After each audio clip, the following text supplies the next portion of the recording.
devait entrer sur le terrain, car l'ange le bénissait. L'entraîneur regarda ce joueur. C'était le plus faible de l'équipe. L'entraîneur ne voyait pas l'ange, mais le garçon insista sur la véracité de ses propos. L'équipe était déjà en difficulté. Alors l'entraîneur décida de tenter un grand risque. Il remplaça le meilleur joueur par le plus faible. Les spectateurs se moquèrent de l'entraîneur. Le commentateur qualifia ce choix de décision absurde. Le match reprit. Le joueur faible entra en jeu et l'adversaire gagna facilement 2 points. Au moment crucial, le garçon vit un ange arriver en trombe et attraper la balle de baseball en plein vol. Les coéquipiers restèrent stupéfaits. La balle sembla soudain ralentie des centaines de fois, permettant au joueur faible de la frapper aisément. La balle rebondit dans le terrain. Les autres joueurs accoururent aussitôt, mais ne purent la toucher. La scène devint chaotique.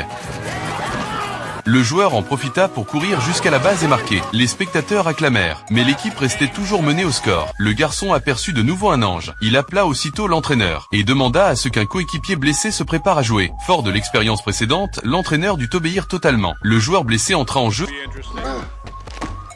et l'ange réapparut. Avec son aide, chaque lancer du joueur blessé filait à la vitesse de la lumière, rendant la réception impossible pour l'adversaire, jusqu'à ce que les 10 balles soient lancées. Aucune ne fut rattrapée. Ainsi, l'équipe de débutants remporta le match. Le garçon fut considéré par l'entraîneur comme la mascotte de l'équipe, et il devait assister à chaque match. En réalité, le garçon avait fait d'un vœu à Dieu, souhaitant que l'équipe de débutants devienne championne. À sa grande surprise, Dieu fut ému, et les anges vinrent alors les aider fréquemment.